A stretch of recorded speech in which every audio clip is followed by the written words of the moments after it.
As dawn broke on June 4, 1942, the skies over the Coral Sea were painted with hues of orange and pink, an oblivious canvas hiding the deadly turmoil brewing beneath its surface.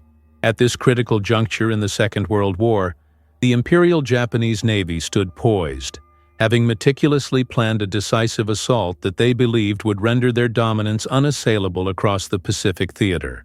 The assault was directed at Midway Atoll, a strategic point serving as a vital communication and supply hub for American forces. However, beneath this facade of dominance, logistical and tactical miscalculations would seal the fate of the Japanese fleet, leading to monumental repercussions that would reverberate throughout the Pacific. The operation, code-named Mixture, was a culmination of months of intelligence gathering and strategic deployment. The Japanese fleet, composed of 6 aircraft carriers, Akagi, Kaga, Soryu, Hiryu, Shokaku, and Zuikaku, was primed for a full frontal assault against the still reeling American forces. Their confidence was buoyed by a string of early successes, including the rapid pacification of territories across the South Pacific, a result of superior tactics and an underestimation of American resolve. However, the commanders underestimated a critical aspect: the tactical ingenuity and resilience of the U.S. Navy and the foresight of their intelligence teams, who had broken Japanese codes and were aware of the impending assault. As dawn broke, the Japanese launched waves of bombardment aircraft in a flurry of organized chaos, with each pilot executing the well-rehearsed formations they had practiced tirelessly. The meticulous planning was underscored by the psychological strategy of overwhelming the enemy through sheer numbers, believing that the relentless assault would break American morale. However, they did not account for the determined American response.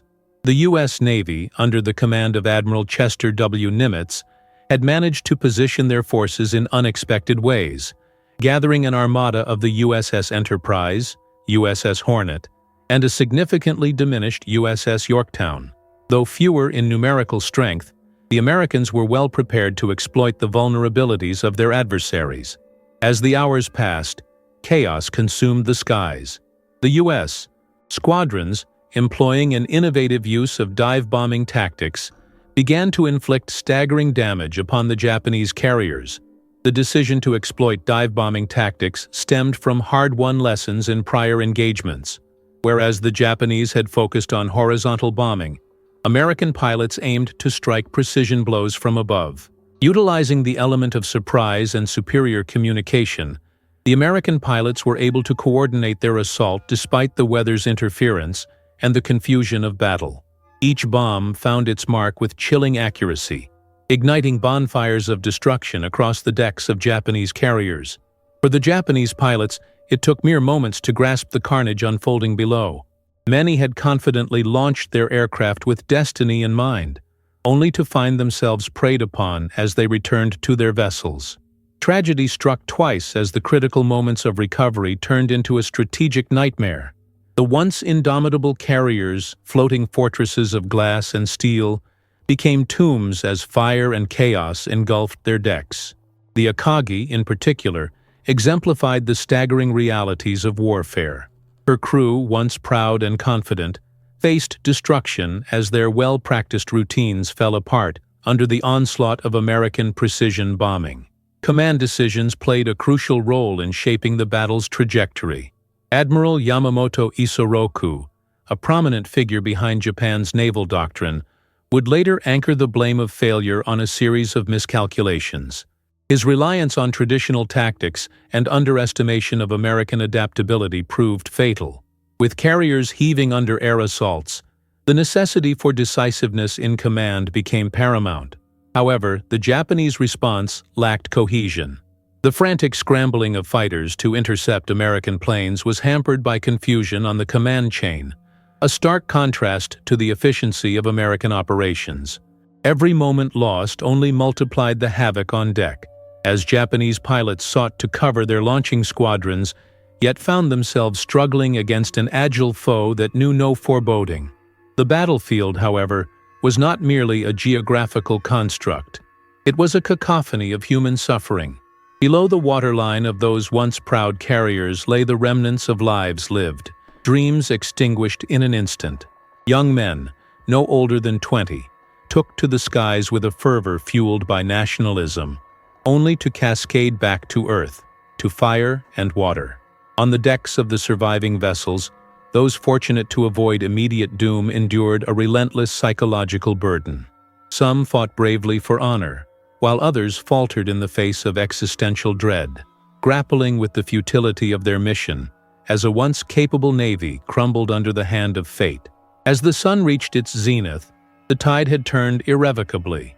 By noon, 2 of the Japanese carriers had been sunk, and the survivors from the Akagi and Kaga, unable to fulfill their combat roles, had become a swarm of panic navigated by loss and uncertainty. Following the devastation came the harrowing realization. The Japanese fleet, which had seemed an unyielding force hours prior, now faced obliteration. American torpedo bombers, hoping to capitalize on the confusion, took off into the fray, their fates entangled in the ashes of their fiery predecessors. They were met with fierce resistance, but managed to press forward despite suffering heavy losses. By the time the sun dipped low on the horizon, Japanese naval dominance had crumbled. The remnants of their fleet, once a symbol of imperial ambition, now lay scattered and silent beneath the waves, a haunting reflection of overconfidence and strategic miscalculation. This day would come to symbolize a critical turning point, not just in the Battle of Midway, but in the entire Pacific theater of World War II. The human toll was unbearable. Thousands of sailors lost irrevocably, their lives intertwined with a narrative of ambition, bravery, and tragedy. The remnants of the Imperial Navy would serve as a somber reminder that the arrogance of power could lead to precipice. As the twilight encroached, so too did the dawn of American resilience. The battle forged not just a change in military momentum, but a new conviction, as the United States reaffirmed its resolve to meet aggression with unwavering courage, setting the stage for future engagements that would alter the dynamics of the conflict for years to come. As the Battle of Midway unfolded, the depth of strategy and decision-making became visibly pronounced, shaping not just the fate of the conflict at hand, but indeed the course of the entire Pacific theater. The American forces, under the command of Admiral Chester W. Nimitz, were acutely aware of the stakes involved. As the remnants of their fleet faced off against a formidable Japanese naval power, Nimitz and his staff executed a carefully crafted plan that took into account intelligence gathered through code-breaking efforts, notably the interception of Japanese communications that revealed their intent to strike Midway Island. This critical intelligence allowed Nimitz to preemptively position his aircraft carriers at strategic locations, waiting to unleash their air power at a decisive moment. The dawn of June 4, 1942, marked a pivotal point too for the crew members aboard these vessels. Each sailor understood that they were part of a much larger epoch, a contest that not only demanded their skills and bravery, but also threatened to engulf them into the annals of history, either as heroes or as cautionary tales. As the carriers USS Enterprise, USS Hornet, and USS Yorktown maneuvered into position, the human element combined in a potent mix of anticipation and fear. The ordnance was readied, pilots briefed, and the cargo holds filled with fuel for the planes that would soon engage in one of the fiercest aerial battles ever fought. With the first sunlight piercing the horizon, the aircraft launched from the decks in waves, bravely navigating the treacherous conditions of the Pacific sky. Their mission was steeped in desperation and hope, the chance to cripple an enemy fleet that harbored designs on American territories across the vast ocean. Flushing through the clouds, pilots of the torpedo squadrons faced severe challenges, from poor weather to the looming Japanese Zero fighters, which were notorious for their agility and speed. Engaging in fierce dogfights, there was an undeniable sense of camaraderie and a shared resolve against insurmountable odds. But the toll was staggering. For every strike delivered upon the enemy, there were losses taken in kind. American aircraft plummeted to the waters, and with each downed pilot, the collective morale teetered dangerously close to despair. As waves of American bombers began approaching the Japanese fleet, The latter's defenses were formidable, yet critically flawed. The doctrine of concentrating defense on a single point, as advocated by the Imperial Japanese Navy, created weaknesses that were increasingly exploited by American pilots. They unleashed ordnance with a fervor, driven by both desperation and tactical precision, decimating the Japanese carriers and sending shockwaves throughout their formations. The chaos disrupted the Japanese command structure, which had been reliant on a rigid hierarchy that struggled to adapt to the fluid dynamics of aerial warfare in real time. While commanders sought to retaliate, their forces were embroiled not only in the act of engagement, but also in managing their dwindling resources and addressing the frantic calls for anti-aircraft support. However, the Japanese Navy's overconfidence, cultivated through their string of early victories, was laid bare during the brutal exchanges in the skies above. The tactical oversight made by Admiral Yamamoto and his coordinating officers manifested in a lack of preparedness against the evolving threat of American aviation technology. Continuous delays in launching their own aircraft, impacted by casualty rates, and a slow response to incoming bombers, compounded their plight as the sun filtered down rays on a battlefield that was evolving in real time under placid skies above. On the ground within the control rooms of both fleets, the tension mounted into an unbearable crescendo. Naval officers, eyes glued to blinking lights monitoring radar signals, were engulfed in a maelstrom of panicked orders and desperate assessments. The decision-making process showcased the disparity in wartime leadership under pressure. While Nimitz's command displayed a capacity for decisive action, informed by intelligence and adaptation, Yamamoto's stolid adherence to predetermined plans eroded the foundation of their naval might. This disconnect translated into palpable human emotion. Fear morphed into defiance under American leadership, while despair settled over Japanese officers who could only watch helplessly as their meticulously constructed dominance fell apart. As the day progressed toward its peak, the unfolding chaos resonated deeply among those serving in the belly of the ships. The deck crew of the USS Yorktown, for instance, dealt with intense urgency, rushing to reload aircraft with bombs, refuel engines, and prepare for the next wave of sorties. Each moment counted in the delicate balance of life and death that characterized naval combat. The camaraderie shared amid the chaos became a lifeline for sailors, many of whom were thrust into combat as mere boys forged into soldiers under fire. It was not just machinery and firepower they operated, it was their humanity. Their sights set on home, their loved ones, the echoes of laughter, and the dreams of tomorrow that fueled their resolve to press on against the storm. Nevertheless, the psychological strain tested the very limits of human endurance. As the American fleet pressed its offensive, the consequences emerged starkly. Japanese pilots who once bore the emblem of imperial conviction began to flounder in their assaults as they faced intensified counterattacks. As losses mounted, both in aircraft and within ranks, their morale dipped and the specter of defeat began to loom larger. The sobering recognition of impending failure transformed their once exultant confidence into a desperate fight for survival. Faces that once glowed with optimism now bore the weight of uncertainty, wrestled with the realization that they were on the cusp of historic defeat. The impact of this pivotal battle transcended mere ship engagements and aerial maneuvers. The human dimension became profoundly clear. Veterans and novices alike, sailors and pilots, American and Japanese, shared the battlefield under the indifferent sky that bore witness to their valor, pain, and ultimate sacrifice. The sounds of war, the staccato thrum of engines, the cacophony of explosions, the anguished cries of men, told an indisputable narrative of tragedy and heroism. The day wore on, and, as clouds coalesced above, shadows of uncertainty lingered in the hearts of those who remained.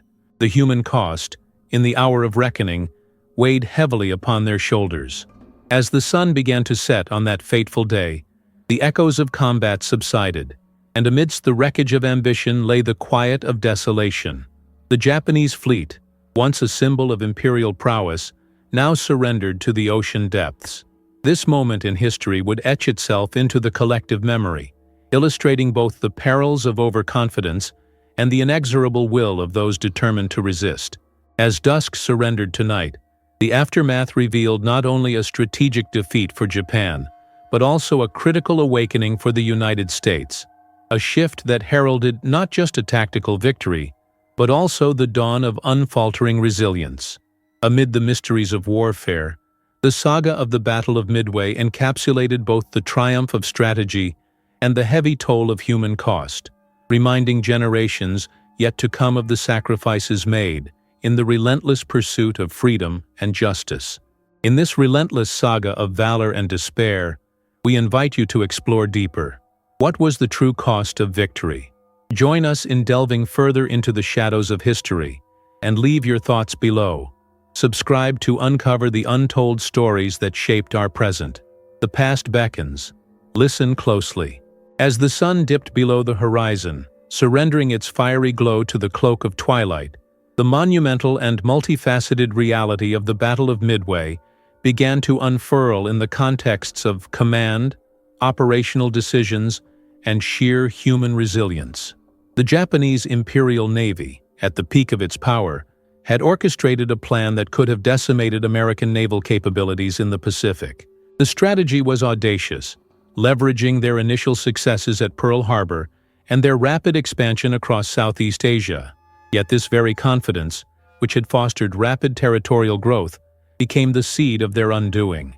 The Japanese command underestimated their adversaries' resilience and intelligence-gathering prowess, setting the stage for a confrontation that would dramatically reshape the balance of naval power in the Pacific theater. Central to this strategic miscalculation was the Japanese reliance on the element of surprise and superior numbers. Admiral Isoroku Yamamoto, the architect of the overall strategy, envisioned a decisive strike at Midway that would annihilate the remnants of American naval strength.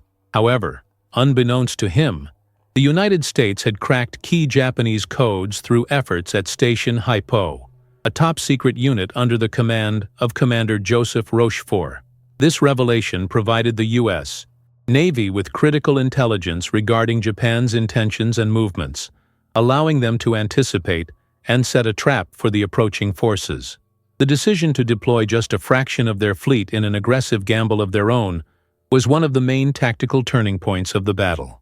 U.S.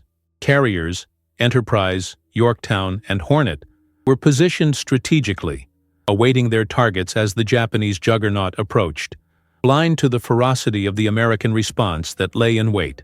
On June 4, 1942, dawn broke over Midway Atoll, heralding the start of a confrontation that would soon be etched in history. The Japanese launched a meticulously coordinated airstrike aimed at the American fleet, unleashing swathes of bombers and torpedo planes that danced ominously across the Pacific sky. Initial efforts bore fruit, as American planes were caught off guard and were put on the defensive. Yet, as the Japanese forces pressed their assault, they faced unexpected resistance from U.S. forces. The Americans quickly regrouped, sending their own fighters into the air with staunch determination, scrambling to defend their carriers yet simultaneously preparing for revenge. The tides shifted as several American pilots, flyers forged in the crucible of earlier engagements, and buoyed by the will to survive and protect their comrades, began to gain altitude and hone in on their adversaries. In these initial encounters, strategies relied heavily on intuition and the skill of those at the helm. The precision of American tactics was underscored by the bravery of men like Lieutenant Dick Best, who led his squadron against the Japanese fleet. Armed with a relentless spirit and an unyielding commitment to their mission, Best and his squadron bore witness to the chaos and carnage unfolding below. Their vulnerability and dependency on technology, particularly the effectiveness of their aircraft, like the Douglas SBD Dauntless dive bomber, would prove pivotal. With its ability to strike from above with unforgiving accuracy, the Dauntless emerged as both a death knell for the Japanese fleet and a symbol of American resilience. A courageous maneuver undertaken by Best, who pushed the limits of his aircraft and defied command to attack a Japanese carrier at high risk, exemplifies this delicate balance of calculated risk and skillful execution. As the day unfolded, irony underscored the disintegration of the once formidable Japanese fleet. The overconfidence exhibited by Admiral Yamamoto was magnified through dilapidated communication and command structures. As American forces effectively coordinated their available resources, including air cover and fleet movements, the Japanese began to face the repercussions of their tactical oversight. While the Imperial Navy had arranged for simultaneous attacks from different vectors, a degree of disorganization within their ranks began to emerge. The commanders aboard their carriers, notably Hiryu and Akagi, faced confusion regarding their operational orders, which contrasted sharply with the unified U.S. strike against them. A perfect storm of negligence and the will of the American forces executed a cataclysmic response, crippling the Japanese fleet with torpedo bombers and dive bombers cascading from above with merciless precision. The immense psychological toll of war reverberated throughout battle-worn sailors, heightening the emotional stakes of each encounter. The aircraft churned out of burning wreckage, ships sank beneath the weight of their mistakes, and lives were extinguished in a calculated barrage of fire and metal, a chilling reminder of warfare's unforgiving nature. Amongst the chaos, compassion emerged as fighters battled not only for their cause, but for the lives of their comrades. Pilots risked everything, often at the expense of their own safety, coming to each other's aid, reinforcing the notion that they were not merely combatants, but brothers in arms. Stories of pilots fish-tailed away from their adversaries to save a downed crew member crystallize the human experience at the heart of this bitter conflict. The very act of defending against overwhelming odds brought forth acts of courage that would be whispered through the annals of military history, emblematic of the unbreakable spirit that defined both the American and Allied confrontations. By the end of the day, the once vibrant blue of the Pacific Ocean became a silent graveyard, swallowed by time and tragedy, as hulls of the Japanese fleet lay silent. Akagi, Kaga, Soryu, and Hiryu, names once synonymous with power and dominance, now salvaged to the waters below. The American forces, invigorated by their unprecedented success, had struck a monumental blow against Imperial Japan, shifting the momentum in the Pacific. The strategy that emerged from the ruins of battle, however, was not devoid of consequence. Losses amongst the U.S. Navy were not insubstantial, with the USS Yorktown sustaining grievous injuries. Compromised but still afloat, it would ultimately succumb in the days that followed. The high-stakes environment emphasized that every victory was juxtaposed with sacrifice, thus entangling the pride of victory with the somber acknowledgement of what was lost. As a result of the tactical triumph at Midway, the war in the Pacific entered an era marked by newfound American tenacity and resilience. The victory not only crippled the immediate threat posed by Japanese naval capabilities, it served as a harbinger of American resolve and adaptability, a realization that their sacrifice bore meaning. The echoes of valor, pain, and sacrifice in the waters of Midway not only sculpted the course of World War II, but reverberated through history, casting long shadows that highlight the complexities of warfare, underscoring that beyond strategies and statistics lies the enduring essence of humanity, shaped by loss, shaped by courage, and relentlessly bound together through a shared commitment to stand against tyranny. This pivotal battle remains a testament to the indomitable spirit of those who forged a legacy amidst the ashes of conflict, forever memorializing their sacrifices in the boundless expanse of the mighty Pacific. On that fateful June day in 1942, the Pacific Theater bore witness to an intricately woven tapestry of naval strategy, technological prowess, and the sheer audacity of command decisions that would come to define a pivotal moment in World War II. The context of this battle unfolded against a backdrop of escalating tensions and a calculated Japanese expansion that had previously worked mercilessly across the Pacific.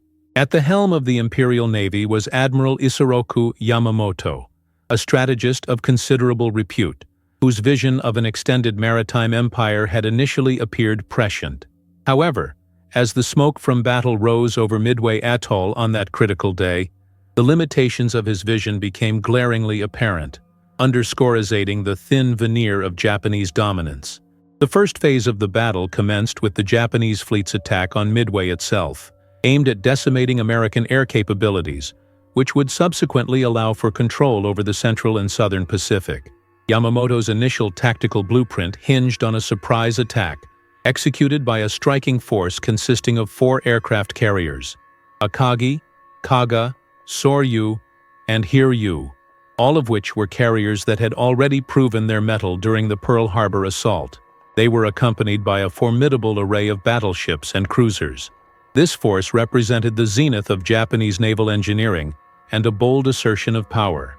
Yet, unbeknownst to Yamamoto, American intelligence had broken crucial Japanese naval codes, granting Admiral Chester W. Nimitz the insight needed to prepare a counteroffensive.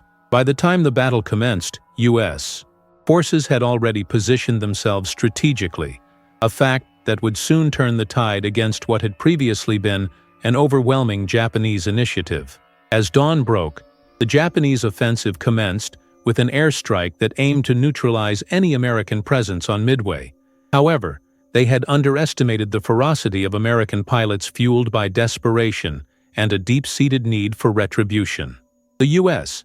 Navy, under Nimitz's command, launched their own counterstrikes with torpedo and dive bombers, a tactical choice that capitalized on speed and surprise.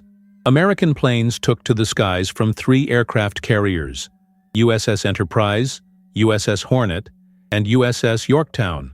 These carriers had trained extensively, and their pilots understood that this might be their last chance to balance the scales that had tipped so heavily in favor of Japan since the war's inception. The choreography of the battle unfolded with a chilling precision. Waves of aircraft surged through the skies, where fate met technology in a lethal ballet. Despite initial setbacks, including heavy losses of torpedo bombers, which bore the brunt of the Japanese defensive formations, the coordinated assault showcased a remarkable tenacity. U.S. dive bombers emerged in a late afternoon strike, fortuitously timed as they caught Japanese carriers unprepared and disorganized in the midst of rearming their aircraft. Tora, Tora, Tora became a cry of desperation that echoed across the endless blue. Within mere minutes, the tables had turned. The first carrier to meet her fate was the Akagi, targeted and struck with a series of bombs that ignited raging infernos. As the chaotic dance of destruction spiraled out of control, several critical miscalculations on the part of the Japanese command concluded in disastrous consequence. The absence of proper coordination among their forces and a blundered assumption that they were invulnerable due to sheer numbers ultimately sealed their doom. Admiral Yamamoto, grappling with the increasing uncertainty of battle outcomes, desperately attempted to rally forces, but communication lines faltered amidst the cacophony of war. Furthermore, the U.S. advantage in intelligence effectively marginalized the Japanese's tactical superiority. With the loss of both the Kaga and Hiryu shortly thereafter, the very foundation of Japanese naval power began to erode. The consequences of American strategic maneuvering transformed not only the capabilities of both naval fleets, but exerted an enormous psychological toll on morale. The loss of the Eastern Pacific's hegemony shook the confidence of the once mighty Japanese Empire to its core. However, they were not the only ones confronted by the existential weight of this conflict. The American forces, too, found themselves grappling with the increasingly high stakes of engagement. The USS Yorktown, though initially damaged, had remained afloat long enough to prove pivotal in the battle. Sailors aboard endured maddening night hours of uncertainty and fear, and yet among these harrowing moments emerged stories of untold bravery. The events of that day brought forth not only heroes, but also the tragic human costs often overlooked in the grand strategies of war. The bodies of pilots, trained and eager, lay face down beneath the sun in the Pacific, reminders of youthful aspirations splintered in the clash of giants. As dusk descended, the remnants of the Japanese fleet were left strewn across the watery grave of Midway. The very ocean that had once been their stage for dominance now bore witness to their decimation. Over 3,000 Japanese sailors did not return from the abyss. The dreams of imperial expansion dashed along with the broken hulls of the fleet. Conversely, American forces, Despite suffering the loss of nearly 350 brave men and the crippling of the USS Yorktown, emerged emboldened, their victory clear in the fading light. Within their ranks, tales of sacrifice endured, transforming camaraderie forged in conflict. Each crew member recognized that their time was measured against the weight of history and the responsibility ahead, a duty to ensuring freedom and justice amid chaos. The Battle of Midway is not merely a celebrated triumph, but a microcosm of warfare's inherent complexity, wherein each maneuver reflects broader human experiences.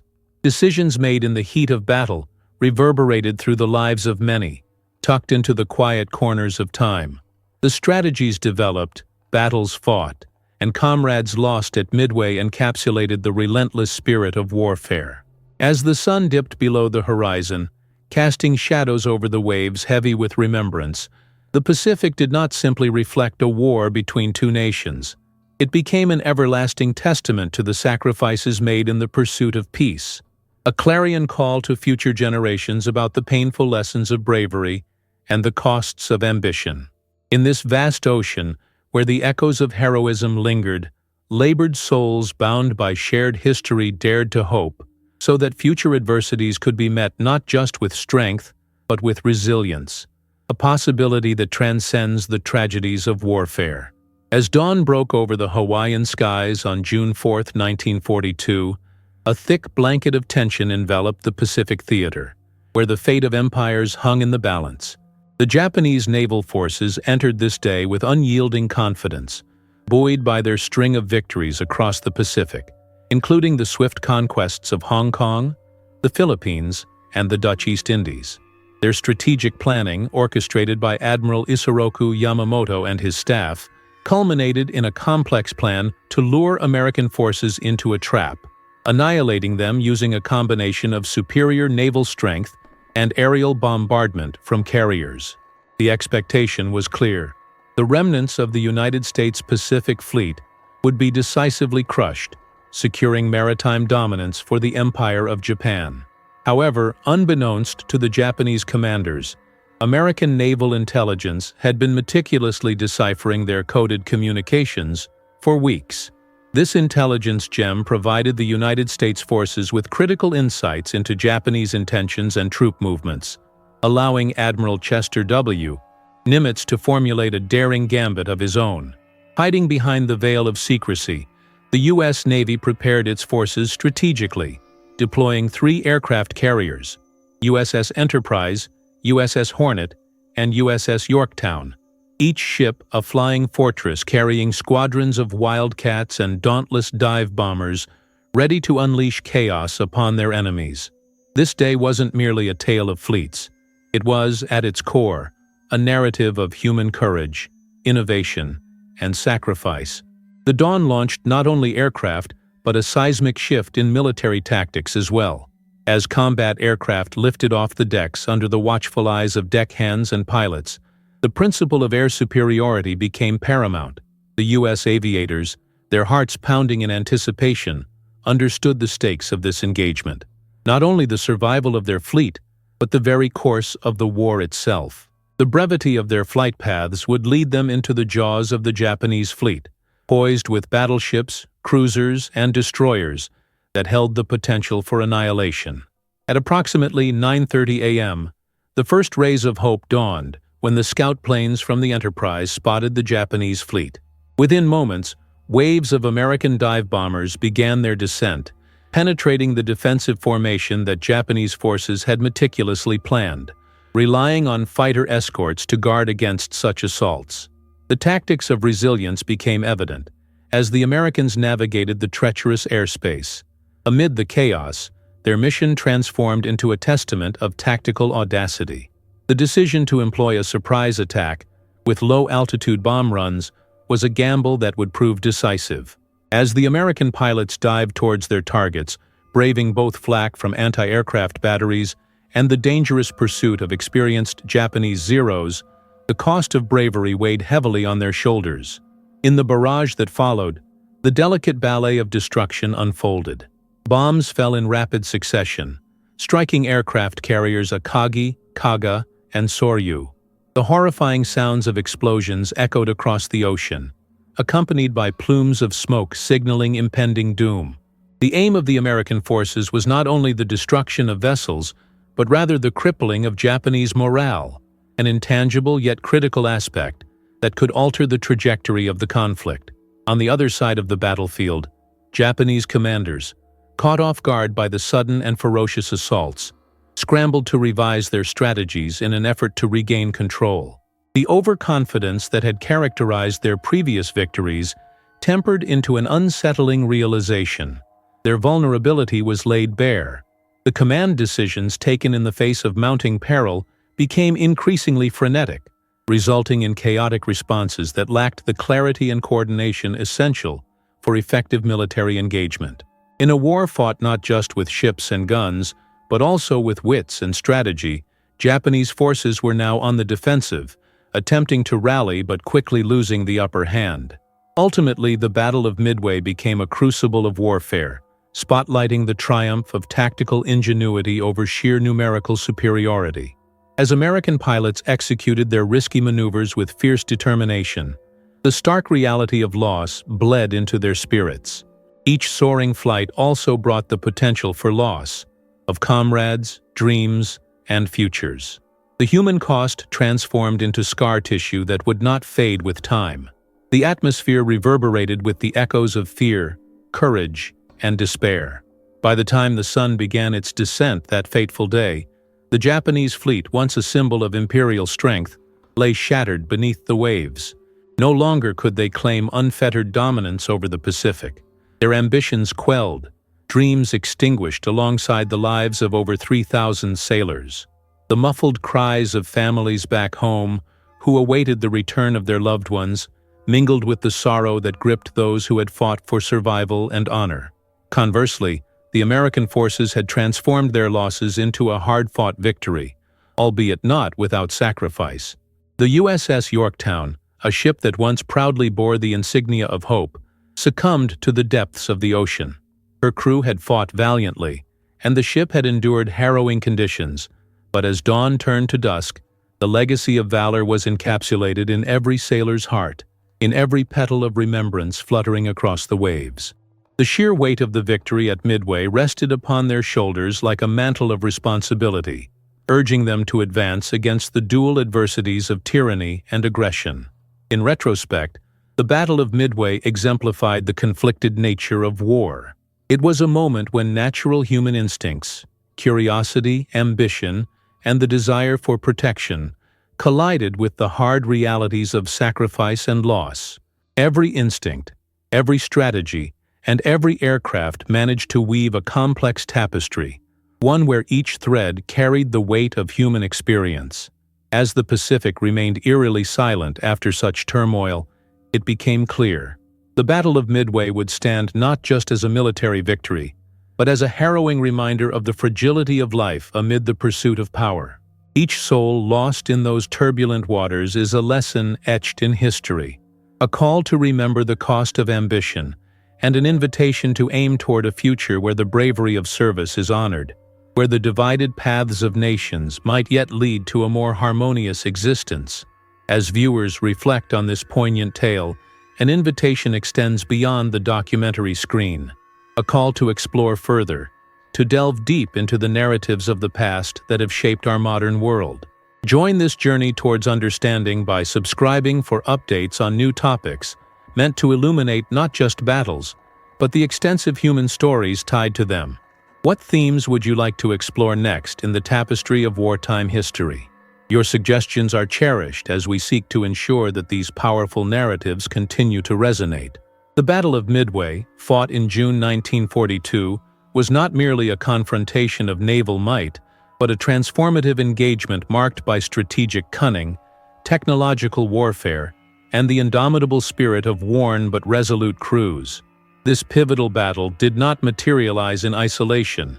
Rather, it was the continuum of intelligence, reconnaissance, and a profound understanding of human psychology that framed its outcome. The work of breaking Japanese codes, particularly the effort spearheaded by Commander Joseph Rochefort and his team at Station Hypo in Hawaii, set the stage for a decisive preemptive strike. Japanese forces, confident in their strength after a series of swift victories, were caught off guard, miscalculating both the resolve of American forces and the forthcoming retribution that lay just beyond the horizon.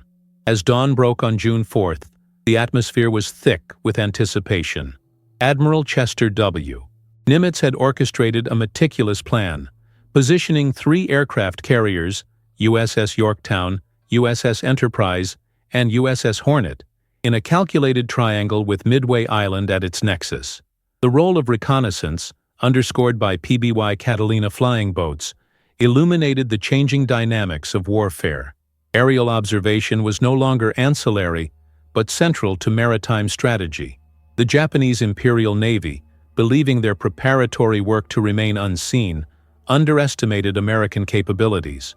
The elegant deception of their own navy, often preserved through heavily defended formations, would lead them to fall prey to the very cardinal sin of naval engagement: overconfidence.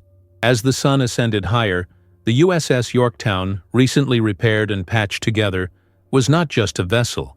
It was a living embodiment of resilience. The crew, enlisted for duty in the face of overwhelming odds, was aware of their destiny.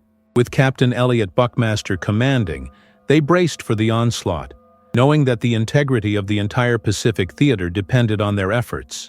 The Japanese, fully committed to a vision of continuous expansion across the Pacific, launched their wave of bombers, the infamous Mitsubishi G4M Betty and Aichi D3A Val, propelled by the audacity of surprise. Yet, unbeknownst to them, the Americans had deciphered their intentions, and an atmosphere of ominous foreknowledge enveloped the moment. The initial encounter in the skies above Midway was indisputably chaotic, engulfing the combatants in a maelstrom of death and fire. The Japanese launched their torpedo and dive bombers, but American fighters, bolstered by the recent strategic insights from intelligence, engaged vigorously. The tactics employed by the Americans, particularly the hit-and-run methodologies of squadrons like the famed Marine Fighting Squadron VMF 221, disrupted coordinated strikes. As these aviators acrobatically ascended and dove, they communicated an unyielding spirit of determination, seeking to repel an enemy who underestimated their cohesion and preparatory work.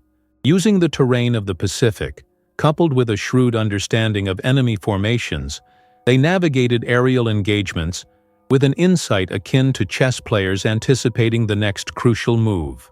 As the Japanese revelation of aerial prowess began to flicker under the pressure of American ingenuity, the ensuing hours would encapsulate a haunting degradation of the enemy's capabilities. The irony was multifaceted. While the Japanese had dominance in numbers, 4 aircraft carriers to the Americans' 3, the relative quality and training of their pilots were disadvantageous. American aviators, though practicing in the rigors of dogfights and gunnery, persevered under chronic conditions of fatigue. Each soldier aboard the deck of an aircraft carrier was laden not just with equipment, but with a sense of purpose, camaraderie, and a collective grief for fallen friends that drove them to undertake perilous missions against insurmountable odds. By late morning, a seismic shift transformed the skirmish into a turning point in naval history. Dive bombers from the USS Enterprise effectively intercepted the Japanese carriers Akagi, Kaga, and Soryu, releasing their bomb payloads and catching them unaware while they attempted to recover their own squadrons. The meticulous tactical maneuver of targeting enemy aircraft on deck, coupled with the raw ferocity of American resolve, delivered staggering blows to the Japanese fleet. History would later recount that the weight of destruction was not merely material, but psychological. The myth of Japanese invincibility shattered in an instant, each explosion punctuating the narrative of destruction and loss. As midday came and went, the battle reached a crescendo. The American pilots displayed extraordinary acts of bravery against overwhelming odds, many sacrificing themselves to ensure the success of their comrades. Within a span of minutes, the once proud ships of the Japanese fleet sank beneath the waves, echoing the souls who fought fiercely to preserve an imperial vision now relegated to the depths of history. The heroism displayed amidst this cataclysm was visceral. Stories emerged of pilots who had flown their final missions while praying for their comrades, and decommissioned sailors who had fought against impossible odds, merely for the sake of their homeland. As sunlight waned, however, the costs of victory began to weigh heavily. The USS Yorktown, which had endured her own share of torment, was ultimately crippled by Japanese submarine forces that had lurked in the shadowy depths, marking a bittersweet end to a hard-fought engagement. The ship that symbolized American resurgence in the Pacific was a grim reminder that, though victory had been achieved, it accompanied a litany of losses, echoing across the waters now stained with the oil of naval wreckage and remembrance. The fleeting feeling of triumph was laced with sorrow, escalating the reality of war's unforgiving toll, a familiar narrative throughout history. Through the story of Midway, one perceives a reflection of humanity's propensity for conflict, intensified by the fears, desires, and inevitably tragic consequences that accompany the pursuit of power. This battle did more than alter the course of the Pacific campaign. It illustrated the resilience of the human spirit in the face of adversity, while showing that victories in war are often a convoluted mix of glory overshadowed by profound loss. The surviving crews, still haunted by memories of comrades lost and landscapes forever altered, became indelibly etched into the annals of history. They emerged not simply as victors over a foe, but as survivors grappling with the complexities that shaped their identities. Midway was not merely a battle won, it was a lesson forever engraved in history, a testament to the delicate balance of conflict and its echoing consequences, an invitation to consider the human conditions that propel nations toward war in pursuit of indomitable power. As the dawn broke over Midway Atoll on June 4, 1942, the United States Navy faced an imminent showdown with the Japanese Imperial Navy, whose islands of the Pacific had become both fortress and prison for those living under its shadows. The stakes were unimaginably high. The ability of Japan to project its military power across the Pacific depended on a decisive victory at Midway, a strategic point that could serve as a launchpad for further incursions into the Hawaiian Islands. To comprehend the gravity of this confrontation, one must explore the interwoven strategies and logistics that precipitated the clash, as well as the personal sacrifices that loomed large over the battlefield. Intelligence played a central role in the unfolding drama. The U.S. Navy's cryptanalysts, working tirelessly at Station Haipo in Hawaii, had uncovered critical information regarding Japanese naval activities, leading to a degree of strategic insight not typically enjoyed in the early years of the war. This breakthrough was paramount. Maintaining radio silence and relying on outdated ships from the First World War could no longer protect one's interests in an era defined by technological ingenuity. Through intercepted communications, U.S. Admiral Chester W. Nimitz discerned Japanese intentions early, which would ultimately shape the tactical maneuvering in the battle ahead. Known for his calm demeanor and keen analytical capabilities, Nimitz opted for an ambush strategy that would leverage the mobility of aircraft carriers, a departure from traditional battleship-centric naval tactics. The U.S. positioned its three aircraft carriers, USS Yorktown, USS Enterprise, and USS Hornet, in a manner that would allow them to strike Japanese forces at the optimal moment. With only a fraction of the resources available to the Imperial Navy, Nimitz relied heavily on the standardization of carrier-based aviation, cast against the backdrop of operational pragmatism, to maximize firepower and strategic impact.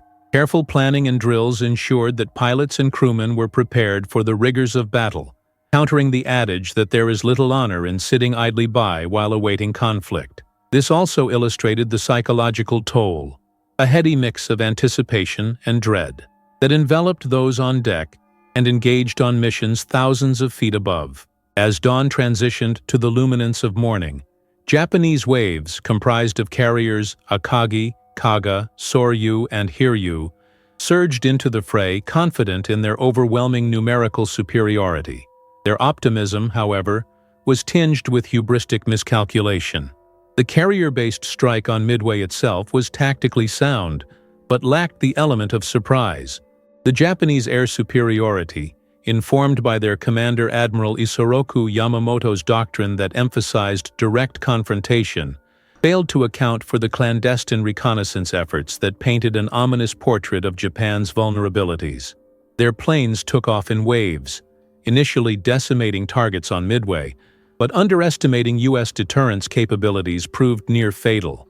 By mid-morning, America's counteroffensive commenced with alarming effectiveness. The USS Enterprise's bombers struck the first blow, inflicting damage on Kaga, and bringing the storm clouds of fate into Japanese calculations. The U.S. naval aviators, many of whom were untested in a coordinated air assault, taxed their resources to deliver a barrage of ordnance with astounding precision. What followed was a series of erratic dogfights where human intelligence reigned supreme within the chaotic framework of emerging technology. Pilots recounted later how they could feel the trepidation of their comrades, the existence of fear palpable in every delivered ordnance and every dogfight maneuver. With heightened nerves and raw determination, the ethos of "never leave a fellow pilot behind" resonated deeply amongst them. In the ensuing hours, the tides of war shifted with furious momentum as the U.S. Navy's offensive began to cripple the Japanese fleet, an affirmation for the coated heavens above and the splintered waters below. Aside from the roles of ships and planes, what truly turned the tide was the extraordinary resilience and adaptability of men and women bound by the holistic brotherhood of warfare. Each damaged aircraft returned to their respective carriers, often with odometers worn and threads to their training crumbling. Yet they flew onward, held in an aerial embrace of duty rooted in something deeper than mere instruction, the poignant realization that every mission could be their last, with the world grown impossibly small under the enormous weight of war. In the cataclysmic unfolding towards dusk, USS Yorktown became embroiled in a fight for her survival. She had experienced multiple assaults, yet remained standing, holding the line with tremendous valor against encroaching doom.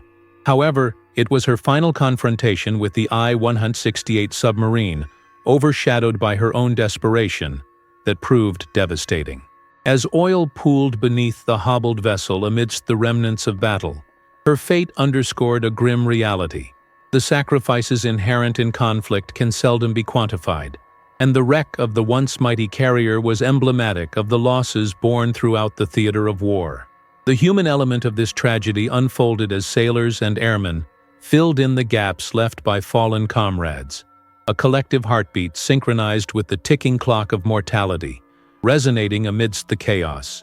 Despite the victory earned through sheer tenacity at Midway, the costs reverberated throughout the years, the haunting echoes of duty and loss forever imprinted in the minds of those who survived. Tactics and strategies became etched into the ever-evolving manuscript of modern warfare, underscoring the complex interdependencies that exist between technology, decision-making, and human resolve.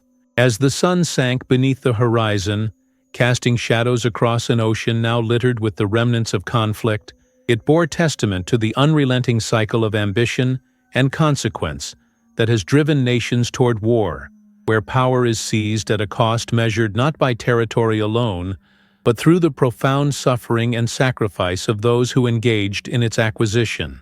In examining the events at Midway, it becomes clear that the battle was not simply about naval ships plying their trade upon the waters of the Pacific. It was an arena steeped in the emotional turmoil of men who wrestled not only for victory, but also for the essence of their identities. Through the crucible of war, each individual emerged transformed, bearing scars that would not fade easily. The realities of Midway encapsulated the bittersweet nature of triumph. Each strategic maneuver, airstrike, and naval engagement revealed both the indomitable spirit of humanity and the profound agony of loss, a testament to the various ways in which conflict transforms lives and legacies for generations to come. As the dawn broke over the Pacific on June 4, 1942, the scene set the stage for one of the most consequential battles in military history. The Battle of Midway not only marked a pivotal moment in the Pacific theater of World War II, but also epitomized the shifting tides of naval warfare and the profound impact it held on the human experience amid chaos. The strategic significance of Midway lay in its position. Located approximately halfway between Asia and North America, the atoll served as a critical forward base from which both the Japanese Imperial Navy and the United States Navy could project their power across the vast expanse of the Pacific. At the heart of the conflict were two formidable fleets, each boasting advanced technology and formidable tactics. However, it would be the ingenuity and adaptability of U.S. forces that would take precedence. Unbeknownst to the Japanese, U.S. intelligence had cracked their naval codes, providing insightful glimpses into their operational plans and insatiable ambitions. Admiral Chester W. Nimitz, commander of the U.S. Pacific Fleet, effectively maneuvered his limited resources to approach Midway from a position of knowledge and advantage, even while his forces were significantly outnumbered. The battle commenced with an air assault by Japanese aircraft, a thunderous display of might that underscored their perception of superiority. The Japanese fleet, led by Vice Admiral Chuichi Nagumo aboard the aircraft carrier Akagi, launched its first wave of attacks with the intent to cripple American forces by targeting Midway's airfield and support installations. However, Nimitz's foresight had prepared his forces for this impending onslaught. A mere 36 hours before the actions commenced, the U.S. Navy had launched a preemptive strike, moving its carriers USS Yorktown and USS Enterprise into position. Meanwhile, USS Hornet, another vital carrier, emerged from repairs in a race against time to join the fray. As Japanese bombers cascaded toward Midway, they met a resilient defense, American fighters scrambling to intercept the incoming attacks. Combat air patrol units, utilizing a combination of strategy and willpower, engaged in scrappy dogfights high above the waves. Those short moments of airborne battle encapsulated the drama of the human experience. The fear, heroism, and sacrifice of young men seeking to protect their home and comrades. The defenders managed to inflict damage upon Nagumo's fleet, highlighting the unpredictable nature of aerial combat amid the chaos of war. Yet they, too, faced grave losses. U.S. fighter pilots, buoyed by the adrenaline of their mission and the weight of duty, navigated through a deadly and lethal theater where the slightest mistake could end in catastrophic failure. While the Japanese had anticipated a rapid conquest, their unthinking assumption of victory led to fatal miscalculations. The lack of coordinated intelligence and reconnaissance meant that they were unaware of the ambush awaiting them. Following the initial aerial assaults, an unexpected twist of fate emerged. American carriers launched a counteroffensive, deploying planes equipped with bombs designed to breach the armor of Japanese carriers. The stakes were profound. This attack was not merely about tactics but about preserving honor, safeguarding lives, and protecting family. The emotional undercurrent that drove men into the fray. U.S. dive bombers, tasked with a desperate mission to neutralize the Japanese threat, would find their tipping point as they launched their assault during a brief window of vulnerability. At approximately 10:26 a.m., the determined lead squadron, composed of SBD Dauntless aircraft, began their dive toward the towering hulls of the enemy's carriers. This critical moment became a staggering revelation, a perfect synergy of timing, focused strategy, and the stillness of promise where chaos dominated. With devastating precision, they struck the Akagi, Kaga, and Soryu. This unforeseen development shook the very foundations of Japanese naval power, transforming their once dominant presence into a scene of chaos and carnage upon the waves. As industry and military collided in a cataclysmic whirlwind, the emotional weight of violence descended heavily. The human toll of these moments was unfathomable. Sailors trapped below decks, engulfed in smoke and flames, faced unimaginable horrors. Accounts of those who survived painted portraits of despair, where hope flickered like a dying ember amid the inferno of conflict. Gratitude sometimes mingled with guilt. Whenever victory was claimed, it often brought with it a stark reminder of the brothers lost in the struggle. As the battle unfolded throughout June 4th and into June 5th, the U.S. forces, now engaged in a relentless pursuit of the remnants of the Japanese fleet, capitalized on their newfound advantage. The pivotal loss of the 4 Japanese carriers had already irrevocably altered the course of the Pacific War. Yet, the United States, amidst emotions ranging from jubilation to solemnity, sought to end the threat decisively. The successes, however, came with costs. The loss of experienced airmen and sailors weighed heavily in the hearts of the victors. Veteran pilots mourned the loss of their comrades, navigating the fine line between triumph and tragedy in a theater marked by sacrifice. Days after the battle, as the sun set on Midway, the once prestigious Japanese fleet lay silent beneath the waves, consumed by the unyielding embrace of the ocean. It was a profound illustration of the transient nature of victory in war. Not merely an exercise in military might, but a testament to the fateful decisions made under duress and the unfolding stories of lives forever altered. The echoes of battle reverberated, reminding all that in war, no strategic gain could eclipse the human cost. The complex dance between technology and humanity, ambition and consequence, came to define an era. The Battle of Midway would be etched not only in military history, but also in an unfolding narrative of courage, loss, and the unquenchable spirit of survival. In retrospect, the Battle of Midway emerged as a crucible through which the essence of naval warfare and human resilience became deeply intertwined. It stood as a monumental juncture, underscoring both the terrifying efficiency of modern military tactics and the lasting impact of bravery and brotherhood amidst devastation.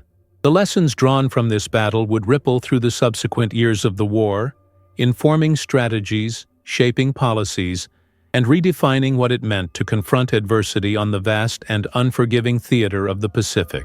The heartbreak, the valor, and the stories of those who lived through this moment remind future generations that although the horizon may darken, the flames of hope remain forever kindled. In the days that followed the Battle of Midway, the strategic landscape of the Pacific theater shifted dramatically, a change underscored by a combination of military ingenuity and human courage. The Japanese naval doctrine, predicated upon the supremacy of the aircraft carrier and the belief in the offensive spirit as a pathway to victory, met a formidable challenge against the newly self-assured United States Navy. At the heart of this monumental clash was not just the struggle for territory or dominance, but an enduring human narrative woven into the fabric of conflict itself. American forces, invigorated by tactical successes but burdened by loss, found themselves at a crossroads, forced to reconcile the realities of warfare with the idealistic notions that once propelled them forward. The Japanese fleet, previously viewed as a nearly insurmountable force, now lay defeated, its carriers at the ocean floor. This marked a pivotal point in naval warfare, transforming the tactics employed on the high seas. The efficiency of air operations and the growing significance of intelligence warfare emerged as crucial pillars of modern conflict. At Midway, the U.S. Navy's ability to decode Japanese communications played an instrumental role. Midway's air commanders, reliant on the work of cryptanalysts at Stations Hypo, were gifted with the foresight necessary to position their forces effectively. This intelligence, a product of unwavering dedication amidst secrecy, illustrated how the unseen tools of war, the intellectual, the analytical, could bend the course of battle toward success.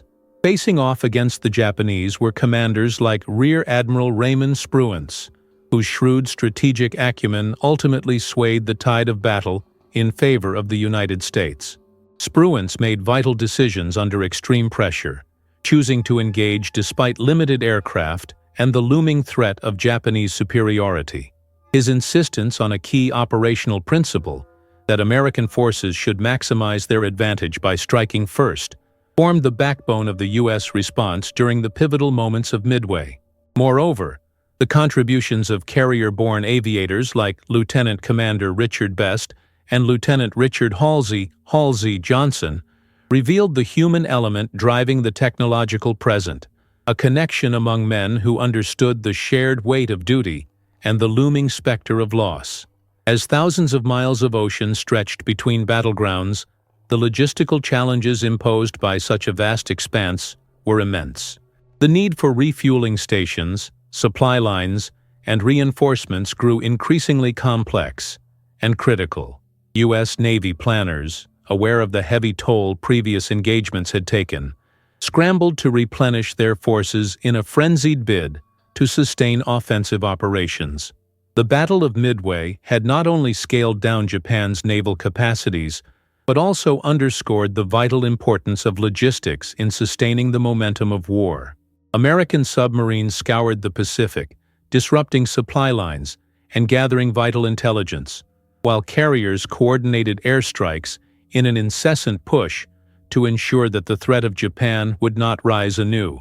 Amidst the layers of operational complexity lay the personal accounts of those whose lives were irrevocably transformed.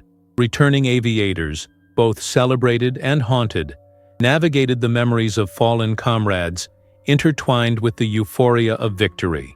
In the aftermath of triumph, the human cost became a persistent echo. It was a bittersweet victory. Pilots reflected on their mission as they traversed the thin veil between triumph and profound sorrow.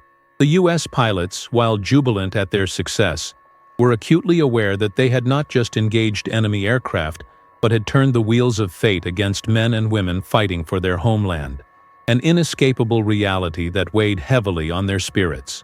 The newly gained momentum ignited a fury within the American war machine, hastening the shipbuilding programs and increasing military recruitments aimed at sustaining a robust naval presence across the Pacific. The United States, no longer merely reacting to threats, shifted into an offensive mindset, all the while grounded in lessons learned from Midway's devastation. Leaders took note of the effectiveness of aircraft, the range of carrier strike capabilities, and tactical coordination within air fleets. Further operational circles began to adopt new doctrines that emphasized joint mobilization, directly inspired by the fierce aerial battles of the Midway engagement. Meanwhile, the Japanese command faced a myriad of challenges in the wake of their grave losses. Strategic miscalculations, compounded with the psychological aftermath of defeat, forced high-ranking officials to reconsider their policies and objectives. The Imperial Navy, which once relished its dominance in Pacific waters, now struggled to adapt to the shifting tide of warfare, grappling with questions of morale and sustainability. Understandably, the command felt the pressure of their once unapproachable reputation cracking beneath the weight of lost naval power, manufacturing a desperate sense of urgency that only hastened their push for future confrontations. Desperate efforts led to subsequent operations that would ultimately fail to reclaim the lost territory in the Pacific. The Kido Butai concept, previously a pillar of Japanese strategy, suffered as the realization took root that the very tactics that had once brought them success could no longer guarantee their safety, given the parity that had emerged from Midway. Consequently, U.S. forces began their island-hopping campaign, a methodical strategy aimed at dismantling Japanese defenses one at a time, honing in on critical locations to secure footholds, and launch sustained air and naval operations. This new focus reflected an unwavering commitment to not just combat, but pacifying regions long held under duress. As the war progressed and both sides grappled with their devastated fleets and the human cost of repeated conflicts, a larger narrative of resilience emerged. Stories of heroism, perseverance, and tragedy came together to illustrate the indomitable spirit of those affected by the battles fought on those vast, watery expanses. It became appallingly clear that while war shifted allegiances and territory, it was the shared stories of loss and survival that would resonate across cultures and generations, reminding humanity of the stakes of conflict. The Battle of Midway encompassed the brutality of war, the heartbreaking sacrifice of lives, and the broad tactical reapings of victory, tying the fate of the fleet to the emotion of human loss, all cloaked in the challenges, strategies, and brutal realities of naval warfare. Through the lens of this critical battle, the continuing saga of World War II would unfold, manifesting not just in military maneuvers, but in the poignant truths of those who fought and fell in those turbulent waters. As the early dawn light spread across the Pacific theater, the precipice of a momentous shift in naval warfare was about to unfold. The harrowing realities of the Battle of Midway had laid bare the vulnerabilities of the Imperial Japanese Navy, shattering its once unassailable supremacy. As crews aboard the aircraft carriers strained under the fatigue of battle and relentless air operations, the realization dawned that their fleet, steeped in tradition and honor, was pivoting towards an era defined not by victory, but by desperation and uncertainty. The attack on Pearl Harbor had not merely awakened the giant of American industrial might, it had opened the floodgates of a relentless military evolution on behalf of the United States, transforming old paradigms and forcing the Japanese command to reassess its strategies and tactics. The Japanese concept of Kido Butai, which embodied the heart of their naval strategy through its carrier task forces, reigned supreme in the early months of the war. This network of air power was elegantly orchestrated to project overwhelming force against adversaries, but Midway exposed its flaws. As U.S. cryptographers deciphered Japanese naval codes, they gained timely insights into the operational plans and the precise location of the fleet, tipping the scales in their favor. The American response was not merely reactive. It was a calculated application of intelligence and existing forces, aimed at maximizing damage while minimizing their losses. The Japanese strategists faced an insurmountable task wherein the enemy seemed to know their every move. This existential crisis was compounded by the unyielding pressure of defending their far-flung empire. The tactical shift initiated by the United States became a double-edged sword. The island-hopping strategy, implemented under General Douglas MacArthur and Admiral Chester W. Nimitz, emerged as a cornerstone in dismantling the extensive Japanese defensive network in the Pacific. This method not only sought to capture strategically located islands, but also aimed to cut off enemy supply lines while avoiding costly direct assaults on heavily fortified positions. Every conquest marked a vital contribution to the logistical buildup, allowing U.S. forces to establish key airfields and ports for subsequent operations, ultimately nurturing a relentless advance towards Japan's home islands. Operating in the shadow of Midway's aftermath, the next pivotal skirmish lay at the Solomon Islands, where the U.S. faced fierce resistance in the formidable domains of Guadalcanal. The Japanese misjudged the significance of this theater, believing it could be a bridge too far for the Americans, failing to foresee the moral and tactical metamorphosis underway. U.S. Marines landed on August 7, 1942, in a preemptive bid to seize the island and establish air superiority. What followed was a grueling struggle characterized by muddy jungles, hostile encounters, and attrition warfare that turned the tropical paradise into an arena of horrors. The contest for Guadalcanal highlighted a critical aspect of modern warfare: logistics. Supply lines, comprising the lifeblood of any military campaign, came under intense scrutiny as the U.S. sought to outpace and outmaneuver the dwindling Japanese resources. The staggering number of casualties that both sides experienced illustrated a grim fact, a fact made sobering as men fought not only against the enemy, but the jungle itself, the incessant rain, and diseases that took as many lives as gunfire did. The impact on troops was profound. Soldiers grappled with relentless hardship, fear of the unknown, and the indifference of nature engulfing them. As aircraft carriers, cruisers, and destroyers frequently battled for control of the seas, the maritime engagements around Guadalcanal established a narrative of attrition, frustration, and shocking resilience. Each sunset on the horizon became a poignant reminder. With every inch gained came a harrowing reckoning of the cost paid in blood. Simultaneously, the tactical decisions made aboard Japanese vessels oscillated between fervent resolve and incongruity. In the wake of Midway, the command structure grew increasingly stagnant and bereft of creativity. There existed a growing ethereal divide. While American commanders progressively analyzed battle outcomes, adapting strategies to encompass changing wartime dynamics, Japanese leadership clung stubbornly to ideals grounded in tradition. The notion of fighting to the last man became a counterproductive reality, leading squads of soldiers into nearly suicidal confrontations as the hope of decisive victory dissipated. This dichotomy starkly illustrated the malaise that was consuming the once mighty empire, an empire that had expanded itself into untenable positions throughout the Pacific. The theater of war was increasingly marred by brutal air encounters, with naval aviation's proliferation revolutionary in scope. Air power became crucial on the sea as both fleets struggled for superiority. Key aerial engagements placed immense strain on resources, filled with harrowing dogfights. Fleeting engagements sowed both confusion and clarity, as pilots maneuvered their aircraft with the combined skills of acrobatics and dogfighting tactics. The development of fighters like the U.S.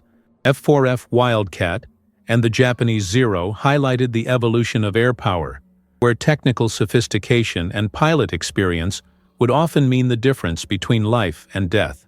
The U.S. embraced its technological advances and began revolutionizing their tactics, employing a calculative approach to exploit enemy weaknesses while reducing exposure to losses. The toll on souls and spirits during this period cannot be understated. Families were separated not just by distance, but by tragedy, as letters chronicled the last breaths of their loved ones amidst the din of war. Stories emerged from the carnage, of acts of uncommon valor and profound sacrifice, men who chose to face the fury of the enemy over the impending horror of retreat.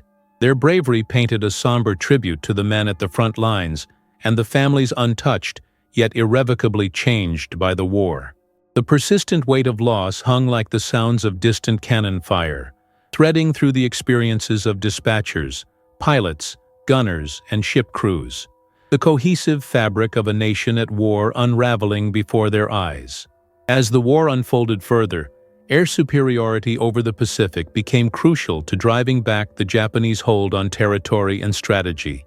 It would define the eventual outcome of this devastating confrontation, bringing home the hard and violent lessons of each proximate engagement.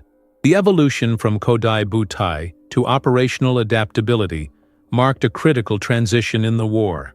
The narrative embedded within the battles fought encompassed both strategic brilliance and human anguish, morphing into a larger tapestry reflecting the violent course of history itself. Amidst the roiling waters, as ships sank into an abyss and skies turned blood red, the haunting realization surfaced.